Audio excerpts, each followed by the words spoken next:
Okay.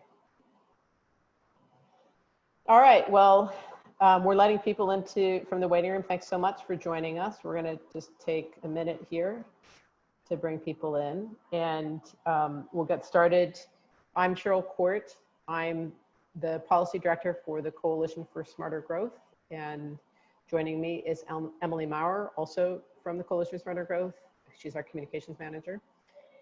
And as people get in, I'll get us set up. I was going to give a very brief overview, a sort of introduction to zoning and how we got here, and then turn it over to Mamadou Na, who will then walk us through the zoning rules as it relates to both accessory apartments in the residential flat zone.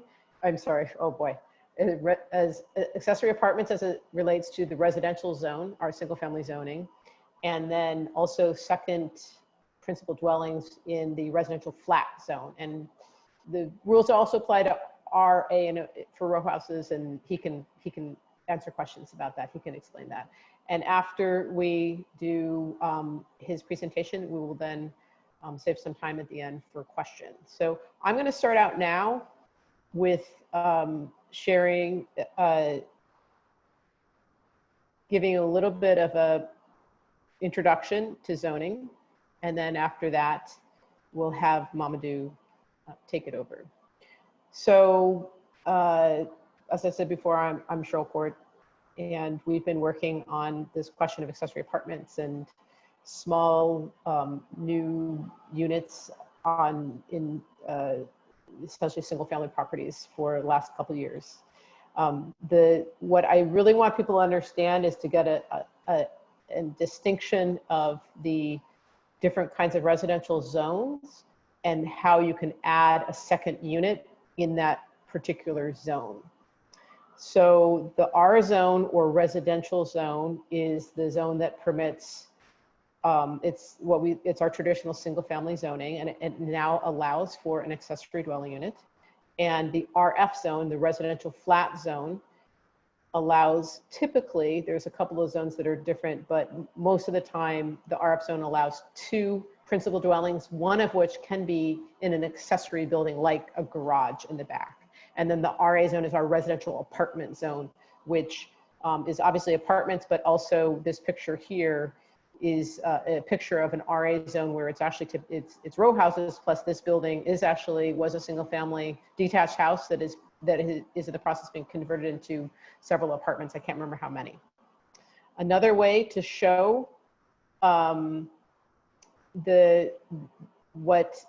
I want people to understand about the different zones is that, first of all, we had a big change in 2016 with the zoning update. We made 2 major changes that will be of interest to you. First is that the residential house zone, the R zone, permits 1 principal dwelling and 1 accessory apartment as a matter of right. And you see the yellow here shows those are all the R zones in the city. So you can see that it's mapped in sort of all the outer parts of the city. The second change is for the residential flat zone, which is our moderate density residential zone, or RF, and it typically permits 2 dwellings. And under the 2016 zoning revisions that are now the law, the second principal dwelling for that RF property can be in the carriage house or the garage, or it could be in the basement, but it was always allowed in the basement. And that is technically not an accessory apartment or an ADU so that's the thing to not be confused about. It's technically not an ADU, though we kind of think of it as an ADU. Okay, oops. And then this is another way of explaining this. I wanted to just help people understand about accessory buildings and accessory apartments.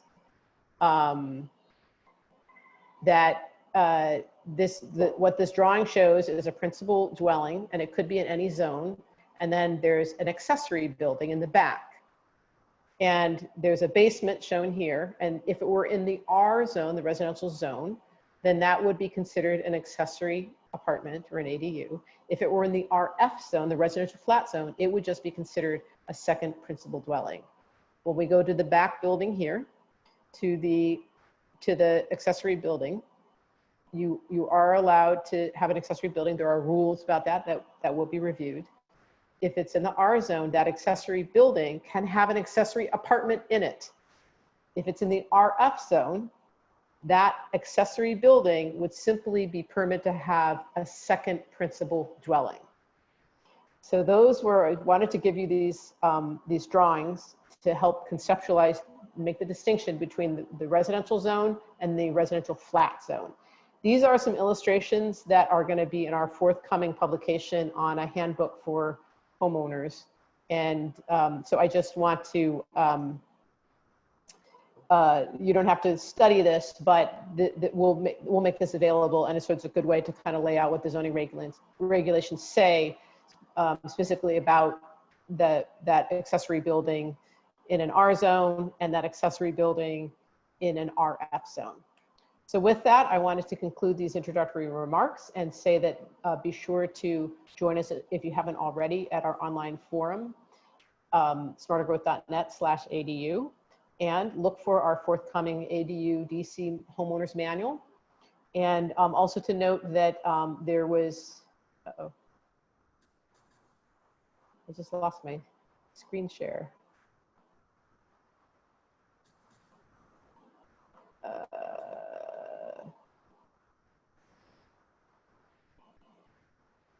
There we go. Can you see the screen? Yes. Emily? Yes, okay. So just wrapping up that we are, my partner that we've been working with on the homeowners manual and some other outreach for moderate low income homeowners to help them build ADUs is also hosting a webinar. They were planning for tomorrow, but actually now they've moved it to August 6th, and we can send more information about that. And it's focused on building ADUs that are affordable and focusing specifically on a vendor who's doing shipping containers in DC and sort of streamlining the permitting process and squeezing down and create costs and creating an affordable product. So with that, I'm going to stop sharing my screen and I'm going to introduce Mamadou. And so Mamadou is a experienced, he's the supervisory zoning technician for the Office of the Zoning Administrator at DCRA. And he supervises 9 zoning technicians who review construction and other kinds of permits related for their compliance with the DC zoning regulations. So with that, I would like to invite Mamadou to speak to us and provide his presentation. Thank you so much, Mamadou, for being with us. Thank you, Cheryl, for the introduction, and thank you also for the summary you provided of the different residential zones and the different uses that they allow. And thank you also for the work you're doing. You're providing really information, very useful information to District of Columbia residents to allow them to improve the use of their properties and to add value also to their properties and to navigate also the intricacy of the zoning regulation and different other codes when they're faced with these renovations. Again, my name is Mamadou Ndao. I'm a supervisor zoning technician. I've been with the Office of the Zoning Administrator for 12 years as a reviewer and also now as a supervisor. And we basically review all permits, building permits, certificate of occupancy for conformance with the zoning regulations. And we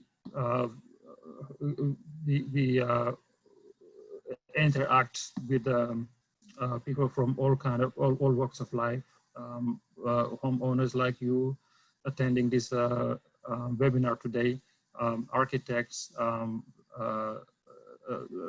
land use attorney. So to make sure that we to help them explain the zoning regulation, give a better understanding of the code, and help them also on various projects that they working with, they working on.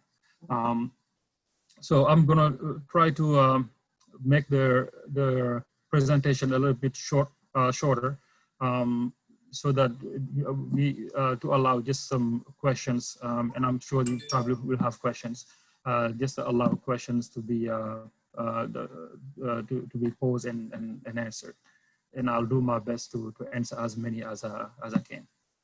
So let's start with the presentation.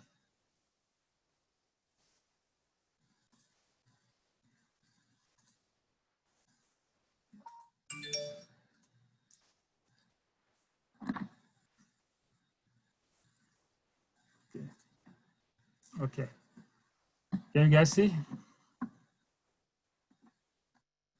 I guess I say yes. So DCRF mission, DCRF mission is to support a thriving community of resident, business, and visitors through diligent protection of health and safety and equitable admission of regulation and compliance in our district. And I'm not gonna read you know, everything here. So we'll be just talking about in general, and so that we can you know, go through all the slides hopefully quickly. And this during this presentation, I'll be talking about the background, where we were, and Cheryl touched on it a little bit, between the differences between the code adopted in 1958 and the current code adopted in 2016. We'll talk about the terminology that we use that can be confusing sometimes. We'll talk about two-family flats, accessory apartment, a potential dwelling unit, and the development general standards.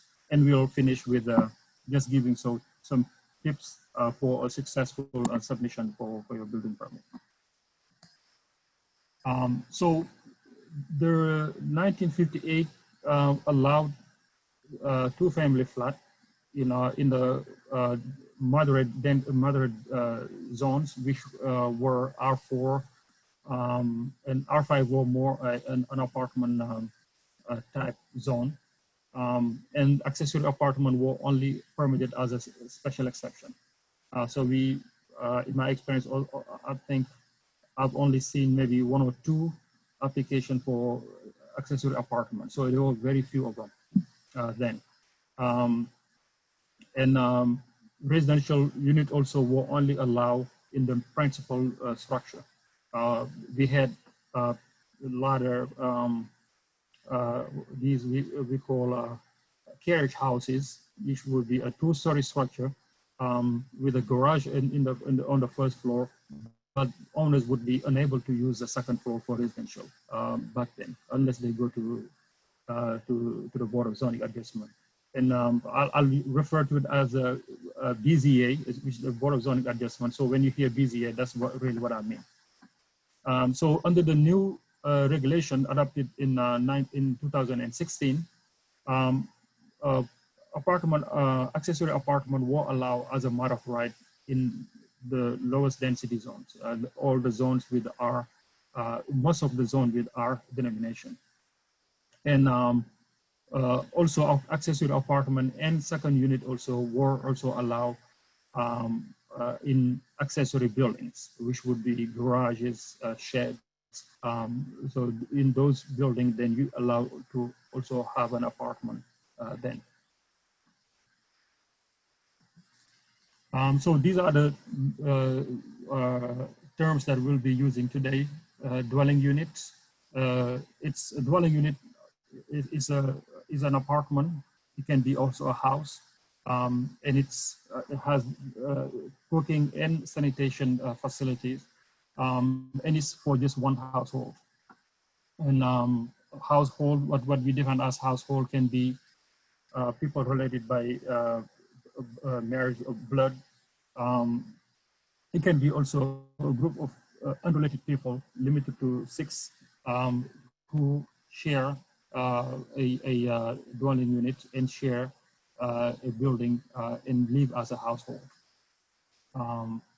We'll be talking about also the principle of a principal dwelling unit, and that will be in terms of accessory apartment. So we're talking about the principal dwelling unit and the accessory apartment. So we're talking about also a principal building that will be in relationship with an accessory building.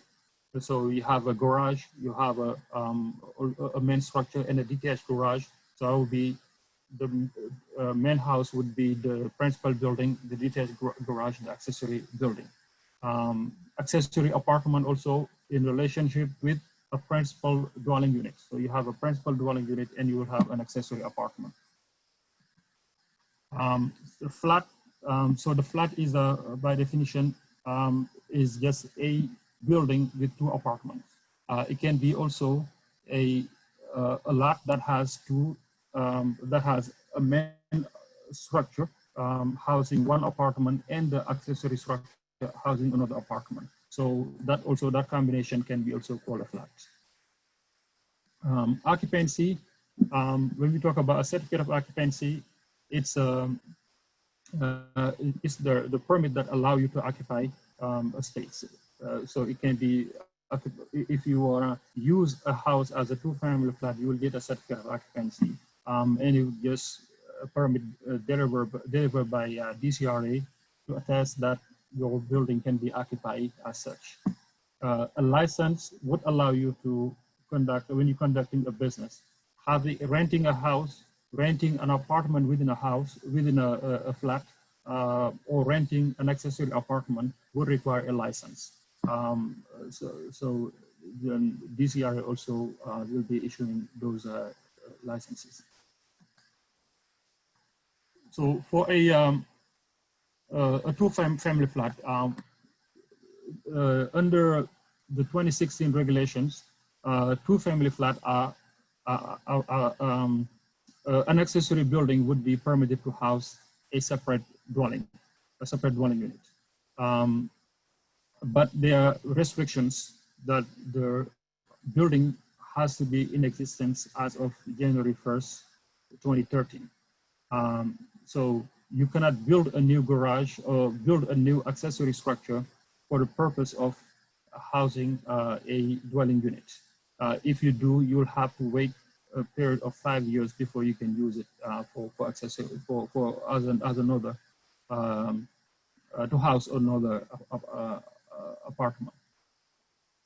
And if you have already a building, you cannot make any, you cannot expand the building, you cannot add to it to accommodate, just for the purpose of accommodating an apartment.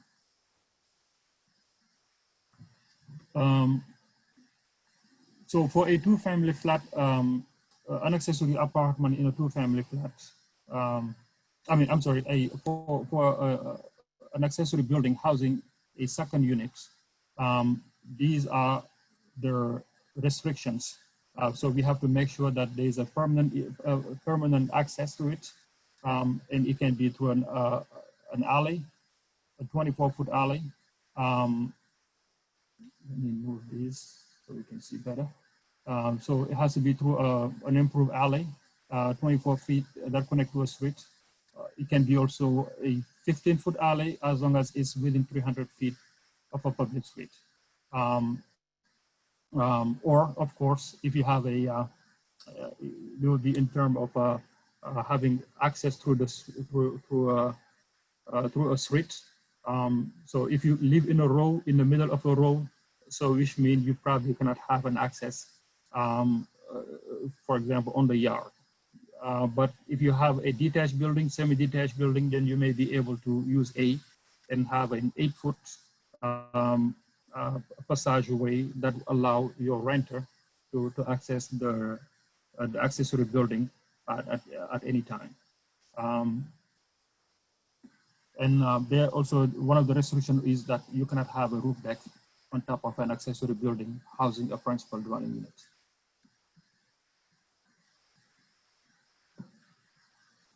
So these also are other restriction as far as accessory building housing an apartment.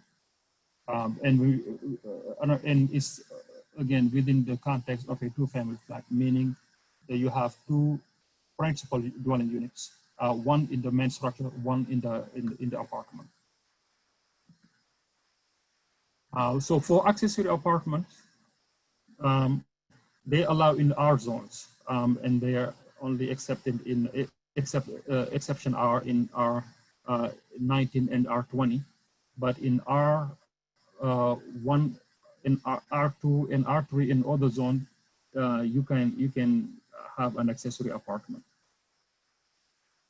It's also not allowed in RF and RA zone, where you're allowed to have more than one dwelling unit. So if you can have two dwelling units in RF, you cannot have a single family with an accessory apartment or have two family flat with another accessory apartment. So that would not be allowed in RF and in RA.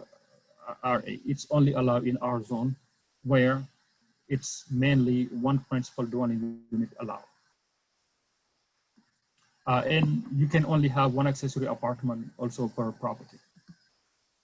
And as a homeowner, you have the choice to live in one of the units. You have to live in one of the units, but you have the choice. You don't have to live in the biggest unit. If you want to be just one person and you want to live in the apartment, in the basement apartment, for example, which only have one bedroom, you're allowed to do so. You can rent one of either of the unit of your choice. And a maximum of 3 people would be allowed in accessory apartment. Sorry. And then prior to renting out an accessory apartment, the owner must obtain a business license from DCRA. And the business license currently we issue is called a one-family rental. So a one-family rental license is currently used for a single family. For example, if you own a single family and you don't live in it, you want to rent it out, you can obtain a one-family license. You can also obtain a one-family rental if you have a single family with an accessory apartment. And in the beginning, it was some confusion, or because as you know, a single family with an accessory apartment may look like a two-family flat. So it may be some confusion about how to categorize it, but now our inspectors are aware of it. And if you are applying for a one-family rental to rent your accessory apartment, inspectors would know to also to approve it as such. And there is no certificate of occupancy that's required or that will be issued for an accessory apartment. So once you have your building permit issued and you pass all your inspections, then you can just go and apply for the license. So there will be no CFO issued for it. And if for accessory apartment also, there are conditions that you have to meet for size. If you have, for example, a 900 square foot house, you probably won't be able to add an accessory apartment unless you add to the house, or you have an accessory building built to house to allow to house an accessory apartment. So, and it would be also requirement about access. So if you're not able to meet those requirements, they also, you can ask for relief from the zoning Board of Zoning Adjustment, or BZA. So one of the requirement is, I talked about it earlier, is size. So, and when we talk about size, we are talking about how big how large the building is, the total square footage of the building. So in a more in a less dense zone, which are the the zone with RA denomination, RA1, I'm sorry, R1 denomination, R1A, R1B, or in R19, which is in Georgetown. In those zones, your building need to be a minimum of 2,000 square feet, basement included. How many, can I ask you, is that for both interior accessory apartments and if it's in an accessory building, or is that just specific to being like a basement apartment? Yes, it's just specific to a basement apartment, or if you have if you have if you have no basement. But if the accessory apartment is located within the main structure, then the main structure needs to have a minimum of 2,000 square feet of floor area, and you can combine basement to the top floor. If you in a more dense zone, R2, R3, and all the other zones with the R denomination, you only need to have 1,200 square feet of area, of floor area. But again, if you don't have the minimum requirement, and you still want to add an accessory apartment, you can also ask for relief from BZA. And one of the restriction also, size restriction, is for the accessory apartment, that since it's accessory, so it cannot be the same size. It has to be it has to be in size, it has to be less, not more than 35% of the total gross floor area. So if you have a house that's 2,000 square feet, your accessory apartment cannot exceed 700 square feet. So also in most R zone, if you want to add an an additional entrance, also the entrance cannot be located on a wall that faces a street. So this is more to keep the appearance of a single family. These are again the low density zone where only a single family is permitted. So by allowing an accessory apartment, the intent also is still to maintain the appearance of the neighborhood as a one family neighborhood, and not appear as for example, in an RF zone where you'll see almost every building with an entrance, a basement entrance to access another unit. Or you may have two separate entrances on the main level as well.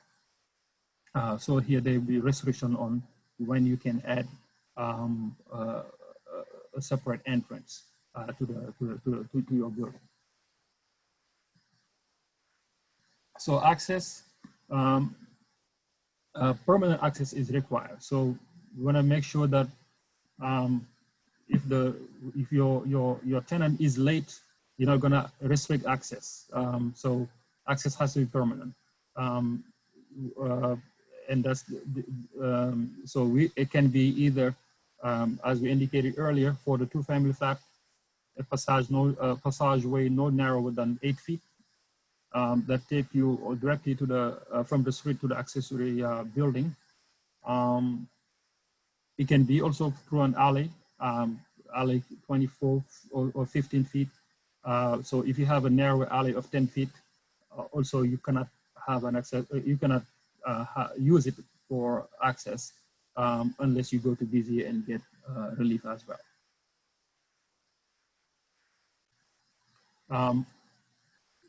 So they also, the accessory use allow, you cannot have more than two, if you have an accessory apartment, you cannot have no, the accessory use.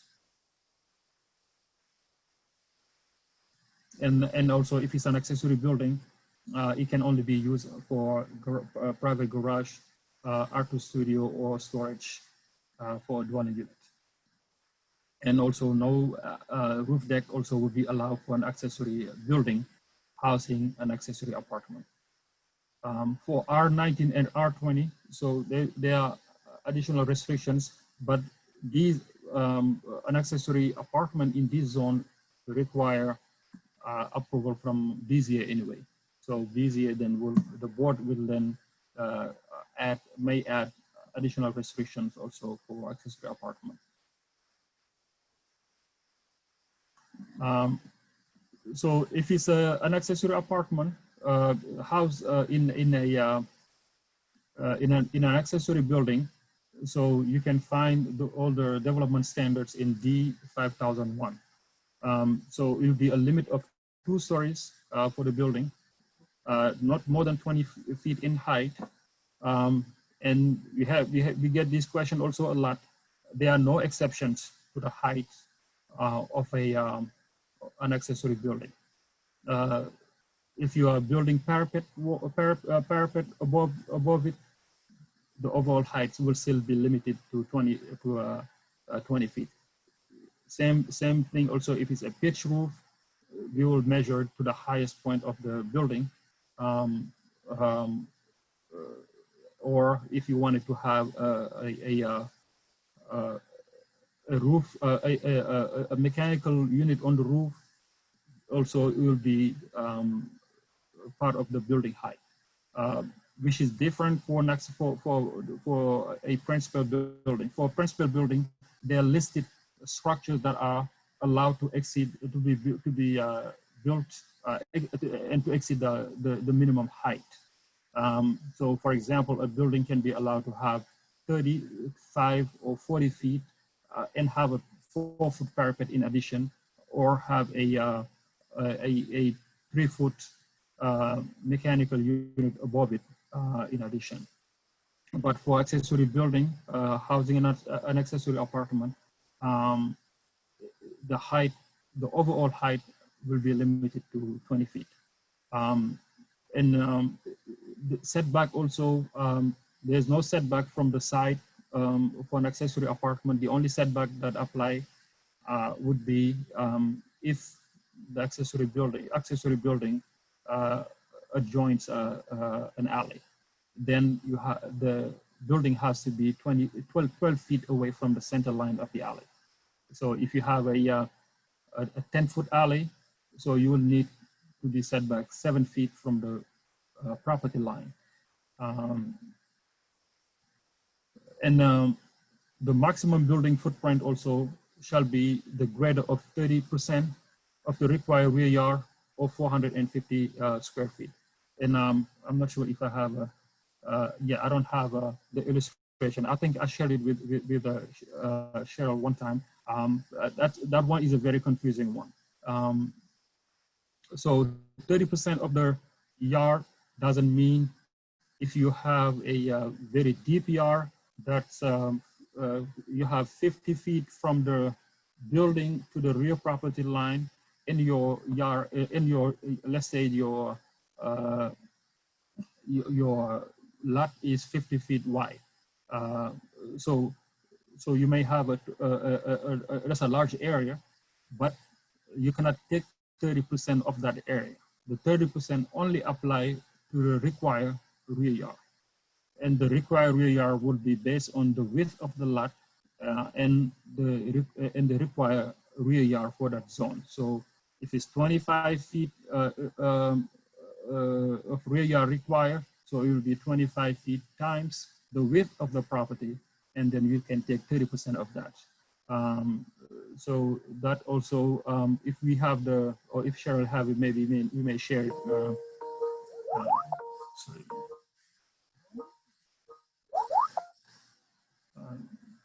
So we may share it also during the presentation.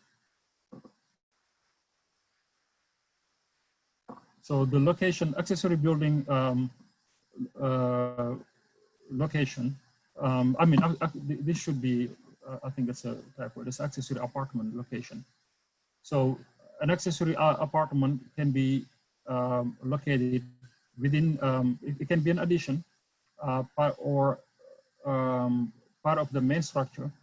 So if it's then attached to the main structure. It can be also a detached building. So if you have a garage or you have what we call a carriage house, so the second floor can be used to house another apartment. So it's a freestanding building, detached from the main structure. It can be also either in the basement or the attic. So it may be just part of the main structure as well. So the third one we have, and this is the newest and maybe the more confusing type of scenario, I'll say, that we have, is when we have within a single family or within a dwelling unit, we have a space that's set up as a potential dwelling unit. So it's not a dwelling unit, but it has almost everything a dwelling unit has. We'll take the example of a basement. So if you have a basement that happen to have a separate entrance and also happen to have a full bath, sanitation, and also happen to have cooking facilities. And when we say cooking facilities, it's not always having a range. So in this particular scenario, there's no range. So there may be a microwave, but there's a sink there. And there's maybe a refrigerator also there. So if you have those, we have a new category that that we a new form as a covenant that would have to be filed to make sure that that area is not used or will not be used as a separate dwelling unit. So it's also a little bit confusing, and we've even published a guidance on DCRF website to explain a little bit more why we need it and when it will be required. So the reason our office has came up with that covenant was that we had on numerous occasions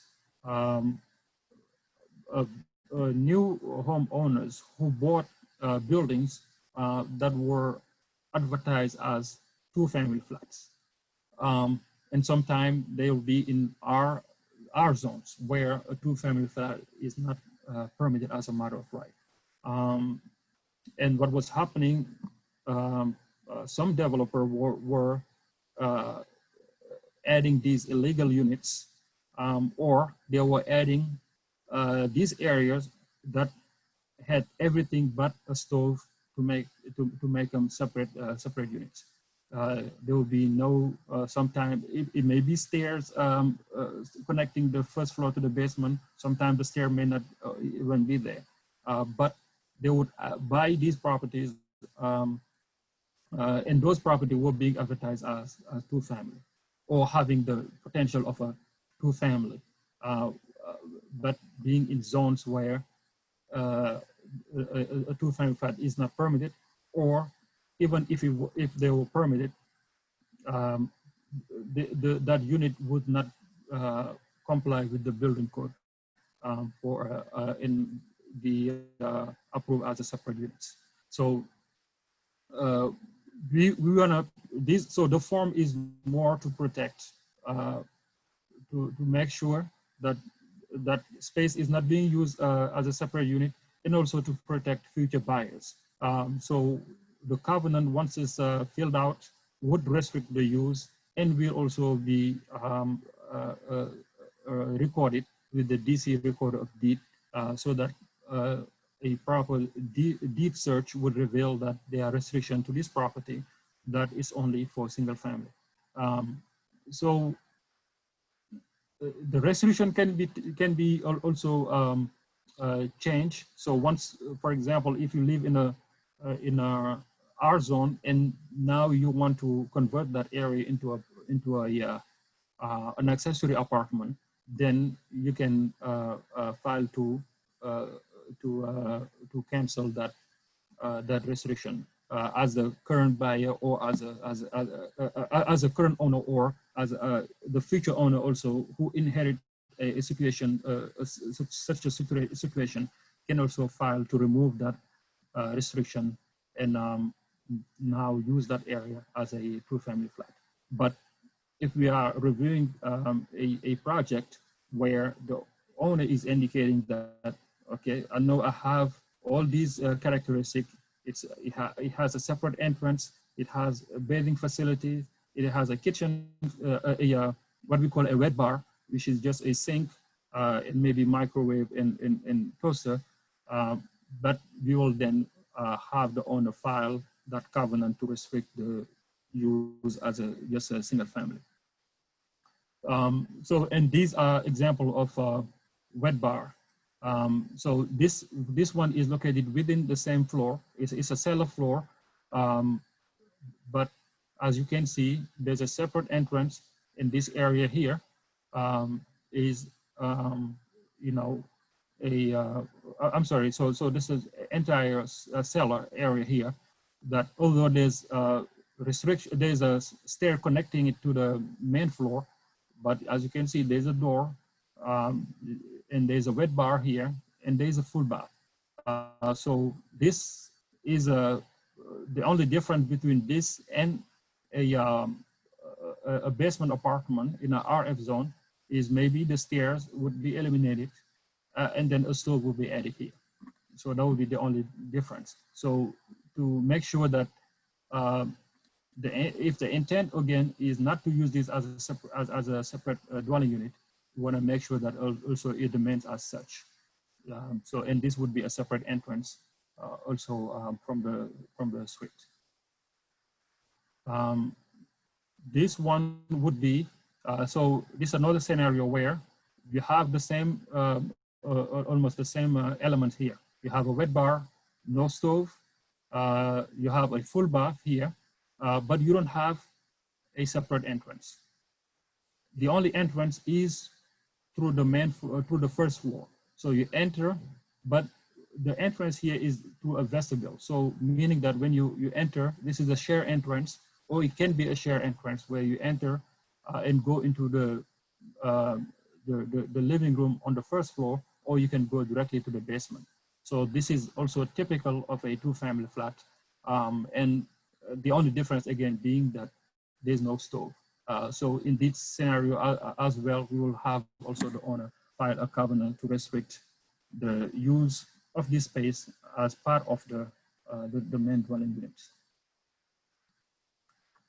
So to finish, the general tips for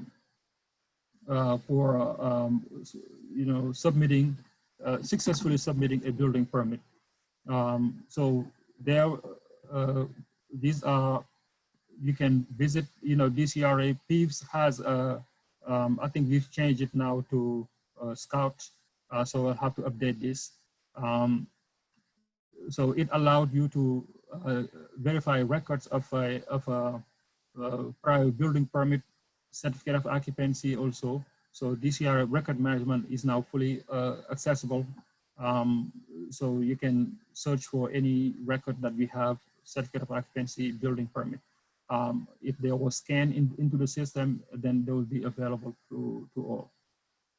And you can call us also if you have any questions. We offer PDRMs, which are pre-design review meetings. So these are meetings where you can bring your designer, interior designer or architect to sit down with a zoning technician and review your project before you submit. And we will review at the end of the meeting. We will issue a determination letter signed by the zoning administrator that would recap the discussion held with the technician, and also would if the project all of the project aspects that were discussed would be also on the letter, and you can submit the letter when you also apply for the building permit, just to make sure that this project was pre-reviewed, and as long as there are no major changes to it, then we'll still be able to approve it. So if you apply for a certificate of occupancy for a flat, and there are no records, so it may have been a building used for years as a two-family flat, but the previous owner, never pulled one, or it's not in our. It's possible that there was one, but it was so old that it was it's not in DCRF's record. So in that situation, you may need to apply for a building permit to allow the apartment use. Renting also an accessory apartment require a one-family rental. So then you can apply for and one change that you guys will probably be first to know before most of the staff in DCRA. We've added a new category that now is available. For example, when you apply for an accessory apartment, it's before you can only choose as a single family dwelling as a category for the building. But now we've added a new category with called single family with accessory dwelling units. So that would be a new category, and it would allow us to track better how many accessory apartments we are issuing. So we haven't even conducting the training yet to the staff to make sure that we will be using that moving forward. And what it would allow is also better communication with our business license staff, that when you issue a permit that has access single family with accessory apartment, they would know exactly the type of license you need. And if you're renting a unit in a flat, you are required to have a two-family rental license as well. So this one also can be a little bit confusing, because if the owner lives there and is only renting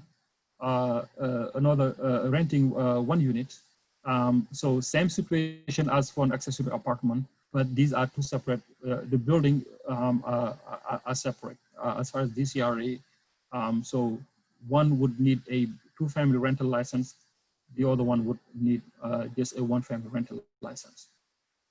Because again, for an accessory apartment, the building is still deemed a single family with accessory apartment. But for a two-family flat, would be called as such, so would require a two-family rental license. So when you submit your building permit, so make sure that, and this was before we had that new category, that be sure that you are explicit on the description of work. So the work may be to renovate the basement, the work may be to build a new accessory apartment, accessory building, or the work can be to build an addition to the main structure. But make sure also that you add the intent. The intent is that whatever you're adding would be housing an accessory apartment. So that would save a lot of time, because if you don't know, you cannot really assume that that's what you intend to do. So what will happen, your plan will be rejected and you'll be asked to to indicate exactly what your intents are.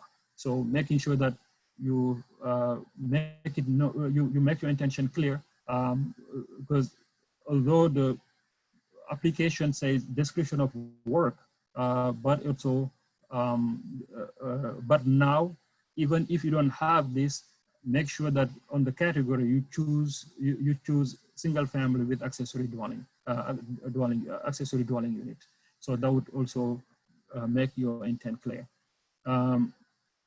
And the drawings also have to be clearly labeled, and show, we have to see exactly the accessory apartment, where the accessory apartment is located. And you have to make sure that you show all floors. So one of the restrictions is that the building size, you have to have a minimum of, let's say, 2,000 square feet. If you only show us the basement apartment, we cannot verify that information. So you'll need to submit the drawings for all floor plans, so that we can make sure first that you have the minimum square footage required. And once you clearly label the area for the accessory apartment, you'll make sure that also the area is no more than 35% of the principal dwelling units. So since also we will be reviewing access, make sure that you show the mean of egress, you label it, you label exactly how the unit is being accessed, so that we can, it will help also when we review. So everything that, all this requirement that you see for accessory apartment, you have to keep them in mind when you submit your plans, just to make sure that if I were to review these plans, would I be able to verify all the information that are required under for an accessory apartment.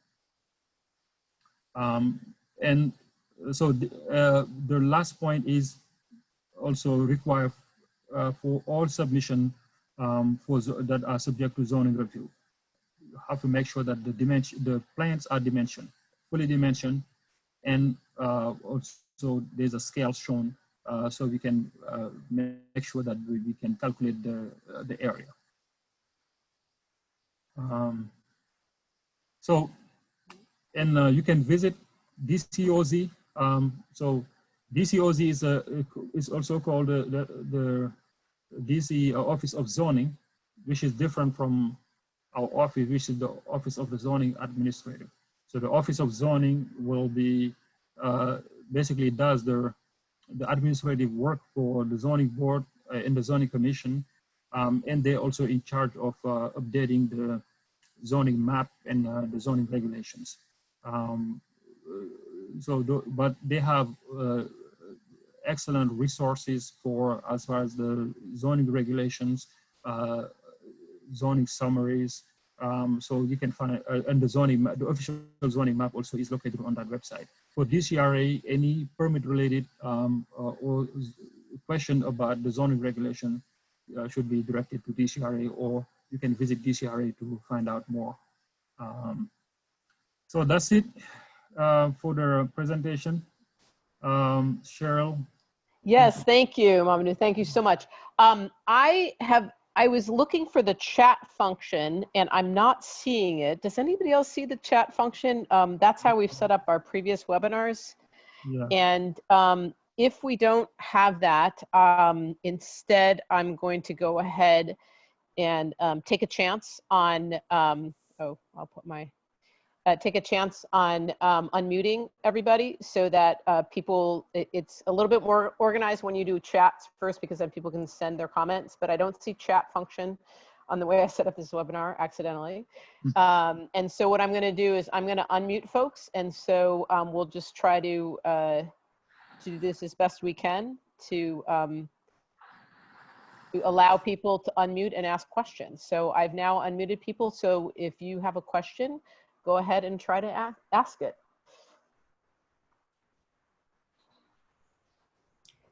I have a question. An RF1 accessory dwelling unit are not, accessory apartments are not allowed. but the RF1 says 2 dwelling units are allowed. Does that mean you have to go through rezoning to change the zone from one dwelling unit to 2 dwelling units in order to have an accessory apartment? So in RF, so accessory apartments have larger restrictions. So we went through the size, restriction in size, restriction on how it's being accessed. And it's allowed in in the least dense zone. RF zone allow as a matter of right 2 apartments, 2 family flat, regardless of the size, regardless of as far as zoning, we don't really require minimum dimension or maximum dimension for any of the units. So there are no restriction, of that sort. So if you are in an RF zone, by right, you can have 2 separate units. You don't have to live in any of the zones, like in an accessory apartment. So you don't have to rezone. You can just have those 2 family flat in RF with no restrictions. And with the garage, that could be 2 separate units. They're standalone building like a carriage unit. And that we can do that. And does the 450 square feet apply? So 450 or 35% of the required rear yard apply to all zones. And apply only for accessory buildings. So, and that's the weird thing about also accessory building housing a unit. RF are supposedly allow more density, but RF, if you are a developer or if you live in an RF zone, you know that RF are the most regulated zones in most regulated residential zone. So there are restrictions in RF zone that are not applicable in R zone. So building a new accessory building for the purpose of housing an apartment is not allowed in the RF zone.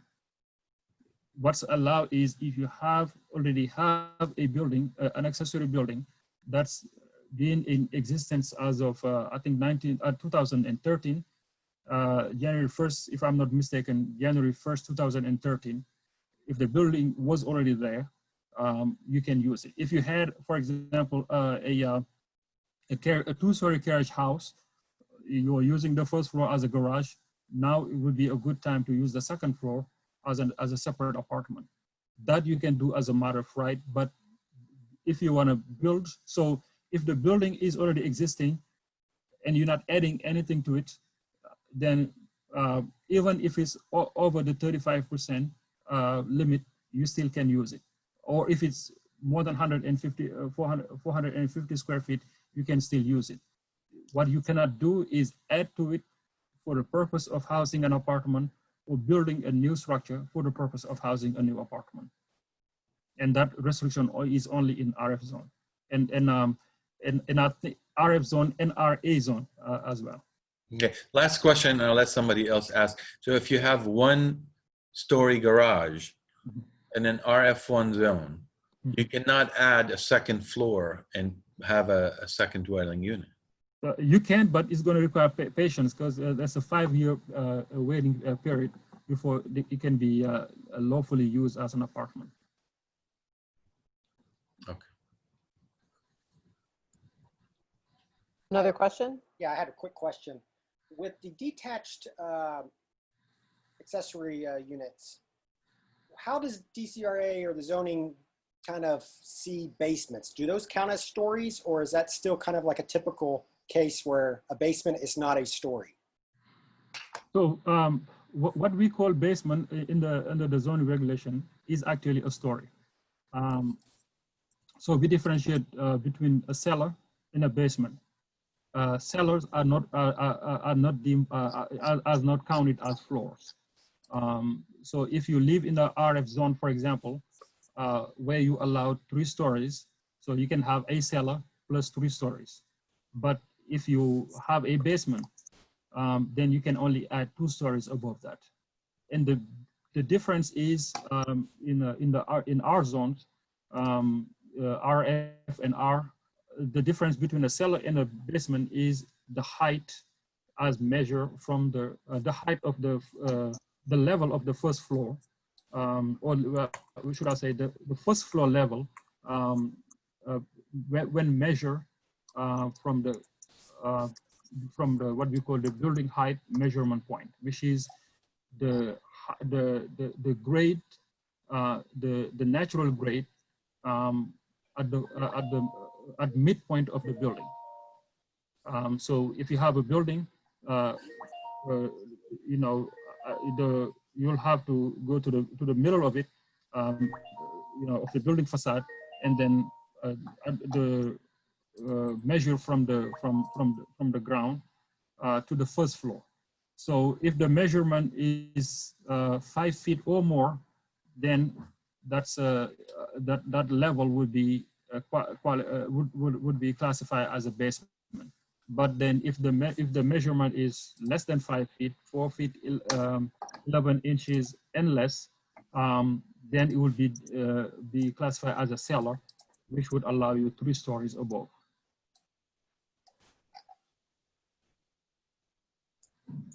I don't know if that was clear or. Yeah, that was. Thank you very much. I have a question. I have in an R zone, I have a permit to rent a single family permit, but I'm building an ADU. Do I need to get another single family permit so that I have 2 single family permits, one for the house and one for the ADU? Or does the one for the house, I only need 1 single family rental permit for the property? Okay. So one of the main restriction for an ADU is that you have to live in one of the units. So if you have a single family that you are renting to another family, meaning that you don't live there, you cannot add another apartment unless it will be for you to move in. So Okay. that would be the main No, I live in a house, but I also have a permit to rent it. So if anything happens, like tomorrow, I can move out and rent it. I don't have to go to the city and wait for a permit and process it. I've been paying for the permit for years. Okay. So I have the permit for the house. But while I'm living here and I don't plan to move, I built an ADU. Do I need another single family permit for the ADU so that I have 1 for the house and 1 for the ADU? So I think you may have to renew, because for an ADU, before you can rent it, you have to have an inspection from a housing inspector. Okay. So if the unit has not been inspected, so I think it's advisable to just apply for a new one to give the opportunity for a housing inspector to just come in, inspect it, make sure that it's ready to be occupied before you rent it out. Okay, but do yes, I understand that, you know, for safety. But after it passes inspection, does that mean I would have to have 2 single family permits? Because I already have 1 for the house. Do I need another one, which I don't plan to move out of the house, but do I need another one to rent out the ADU? And I just renewed the 1 for the house for 2 years, so I can rent the house out. But do I need another permit to rent out the ADU? So that I mean, I can reach out to our business license or department and find out more, because it's a very you know, unique situation. Because Okay. the license is the same. The only concern is whether that new unit has been inspected. Well, I would have a C of O. I would have to get a C of O. No, not a C of O. You only need you will need the same license. Even if you were to renew it, you'll be given the same exact license. The only difference would be that now you have an additional unit, and that unit will be now inspected. So you will cover, you know, in that front. So either 2 scenarios. One would be, yes, you'll apply for a new one, you have your inspection, and they can issue a new one, but I don't think you'll need to have 2. So if they issue you a new one, it would be the date would be adjusted. So that the 2-year period then would start from that period. So I have the option of renting out either the house or the accessory unit Yes. under So the same permit. Yeah, the inspection would be for both units. Right. Yeah, Okay, so thank you. and then you can rent either of the units. Thank you, Mamadou. Thank you for the lecture. It was wonderful. Thank you. Thank you. Would you mind repeating regarding the difference between a basement and a cellar? That measurement, it's from the ground level to what? To assess the basement, whether it's a basement or not, please. So it would be from the what we call the grade at the, so grade would be mainly just the ground, for the ground to the, let me see if I can share. I might have some document to share.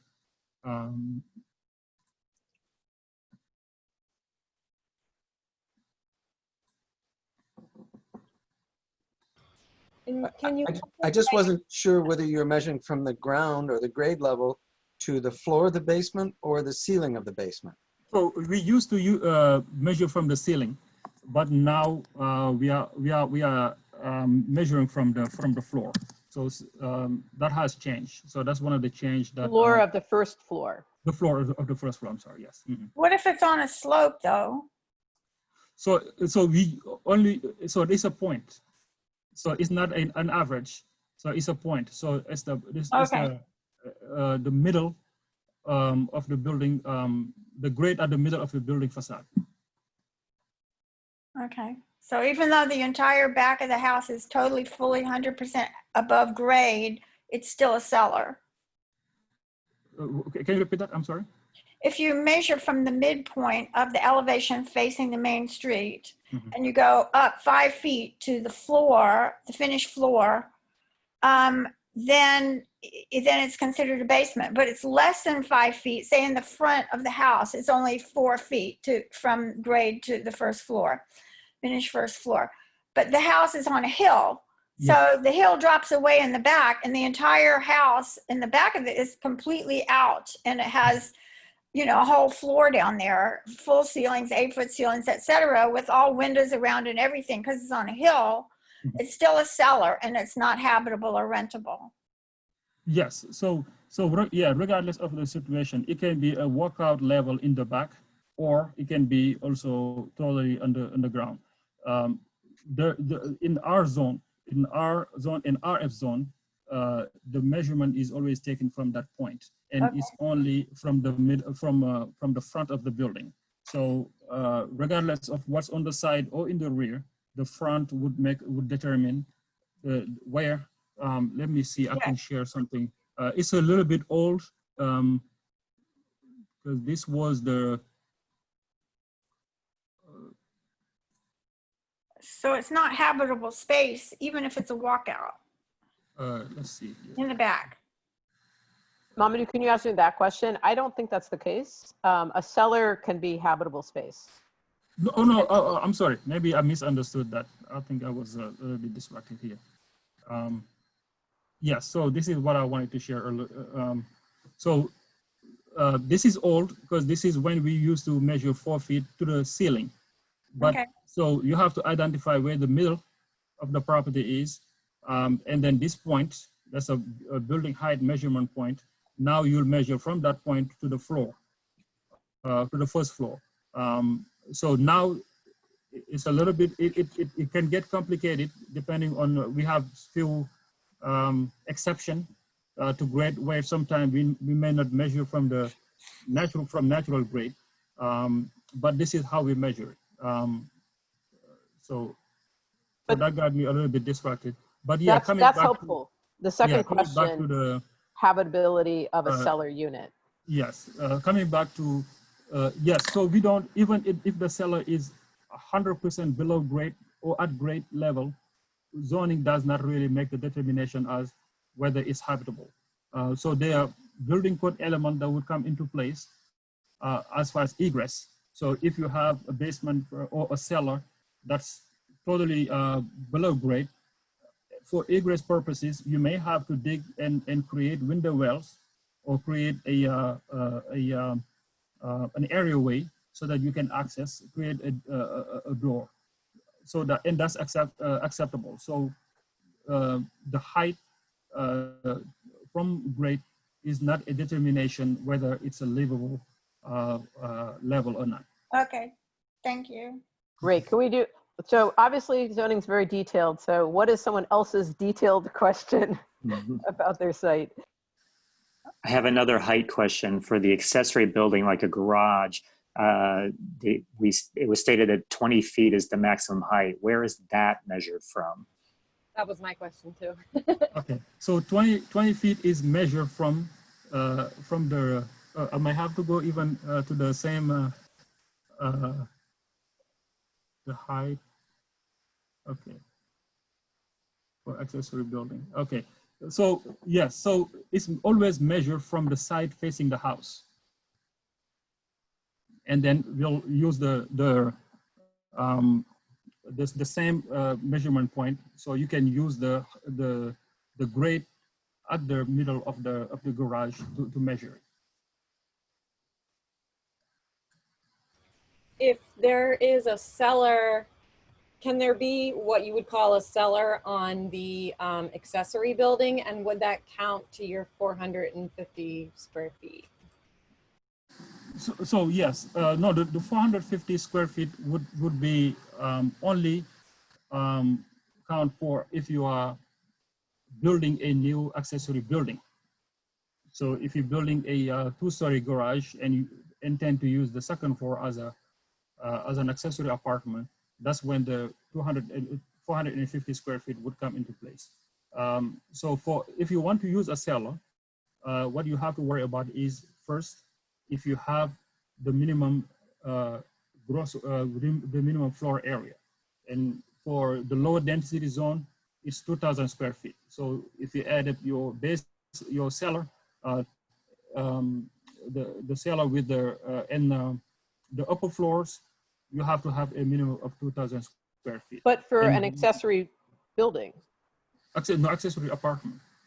No, what I'm saying is that if you build an accessory building, like a garage in your backyard, you could dig a cellar and have a 450 square foot building, accessory building, and make it 20 feet tall, right? Why you want to make things complicated? No, but that's true. I've seen that case. I've seen that case. I mean, we don't, because yes, I think that's allowed. There's a, because the general definition for a floor is that it has to be above a certain level to be a floor. So if it's below 5 feet, for example, it's not a floor. Yes, so I don't know of any restriction that would what's the name, prevent a cellar being built for an accessory building. Hopefully it won't come up because it's You should have recorded. that's one of the things that it wasn't really. But the square footage limitation is if the accessory unit is internal to the principal dwelling. If Yes. it is separate from the principal dwelling, there is not a square footage limit. That's when you go to the limitation about the footprint of an accessory building, which is Yes. typically 450 square feet. Yes, yes. So that limitation for accessory building is just, as you say, the footprint of the building. But when we're talking about an accessory apartment within the main structure, then it'll be about, in terms of accessory, about floor area. Okay, we are obviously, we've obviously gone over time, but maybe we could take a couple more questions. I have one. Personal interest. Cheryl, I have one. This is Karen, and I have a garage that's an accessory building, and it's on a separate lot. Its address is different than mine. And it's 20 by 12 feet. And I want to make a tiny house out of it, and it needs to go up another story. And the story, it's above 20 feet now, but I want to add to it. I won't get into that because I have to do with the city with these telephone pole and wires. But is that feasible to do? To build up on top of it, like a little loft for the bedroom? Okay. So when we talk about accessory, whether it's accessory apartment or accessory building, it's always in relationship with another main unit Yes. or main building. So if you have a vacant lot, whatever you built on it would be the main use. Okay, well, So- it's a garage right now, and it's not attached. It's not attached to the house. And But is it on the same lot? no, it's on a different lot. If you, Yeah. it's weird the way the house is built and everything, but like my address is, say 1500, well, that's 1502. That has a separate address. Oh, okay, okay. And it's So, right but- next to an alley. Okay, but is it only is that lot only accessible by alley or from the street? It can be accessed by from the street or from the alley because my house is turned to the side. Directly, so it's directly accessible to the from the street. Yes.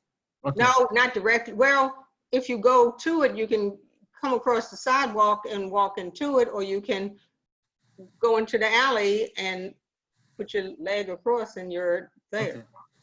Okay. Do you mind sharing the address? I You want to can show look it. it up out there. 1500 Allison Street Northwest. Okay. And you can look at it and see what I'm talking about. Well, maybe we should follow up on that one. There are actually a lot of homes in the city where people are actually own two lots, and you just functionally use them as one lot, but they're actually two. And so sometimes there's implications about subdivision, which means unsubdividing in order to. And this just came with I found out this from the Postal Service that it had. I think it's this one is on the same lot. It's lot 22. Yes, it's lot 22, but it has a separate address. Oh, okay. So, so the separate address, which is good for you. If you have a separate address, it means that if you were to make it an accessory apartment, the address is already there. Yes, yes. But in your situation, it's located on the same lot. So it would be, it's an accessory building, housing an accessory apartment. Okay, my biggest thing is now trying to get a second story and dealing with that issue because of telephone poles and wires that need to be removed, and I have to deal with the city on that. Yes, so you better then get started because in your case, unless you're approved by the zoning board, you'll have to wait 5 years before you can use that unit if you add a second floor. Oh, okay. Well, I mean, suppose I just want to do a loft, like you build up, like the roof. I want to take the roof up a little touch, so it'll be a loft. Is that really a second floor? Yes, probably. Yes, probably. Yeah. So if it's 6 feet 6 inches of headroom, yes, it is a floor. Okay. Mm-hmm. Okay, one last question, and then we will follow up by sharing the presentation, so you'll have those as well.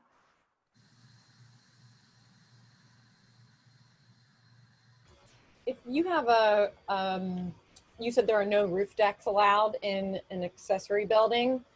What about green roofs and accessing those green roofs? So yeah, that's allowed, but again, it will also add to your building height. So at the time of the building permit, so which means we're not gonna come 5 years later and trim your trees or your bushes if they exceed 20 feet, but anything on that roof would count towards the height. Okay. 6 But, feet, 6 feet 6 inches, is that habitable space? It's a floor, but is that considered habitable? So yeah, under the zoning regulation, it counts as a floor. Is it a habitable floor? Under the building code, maybe not, but under the zoning regulation, it counts as a floor. Okay, thank you. Okay, well, I think we need to wrap it up there. Mamadou, thank you so much for obviously sharing your encyclopedic knowledge about the rather obscure corners of the DC zoning code. We will post these presentations, so you'll have those. We'll do a follow-up, and we're gonna and we recorded this as well. And I wanted to remind everybody again to join Smarter Growth smartergrowth.net/ADU in order to get onto our listserv so you can keep up to date and share information and ask questions and get questions answered and help us move this along and make this an easier and clearer process. And then watch for our homeowners manual, which will be out shortly. Again, I want to thank Mamadou and DCRA for all the work that they are doing to make this a more understandable process. And you know, they've made DCRA has made great strides recently in the building permitting process, and we really appreciate Mamadou's accessibility. And hope that we will continue to make this a easier and easier process to understand. Obviously, the interpreting the zoning code is kind of complicated. But with that, I want to thank everybody for joining us and look for additional announcements. Oh, and I wanted to note our partner organization, United Planning Organization, has switched they were doing an event on affordable ADUs and looking at shipping containers for that to, they were going to do it tomorrow, but now they're looking at, they're doing it on August 6th. So you can look for that announcement as well. So with that, thank you, Mamadou, and thank everybody for joining us, and we'll be back in touch with sharing this information. So join us at our listserv as well at smartergrowth.net/ADU. Thank you. Thank you. All right. Thank you very much. Okay, bye-bye.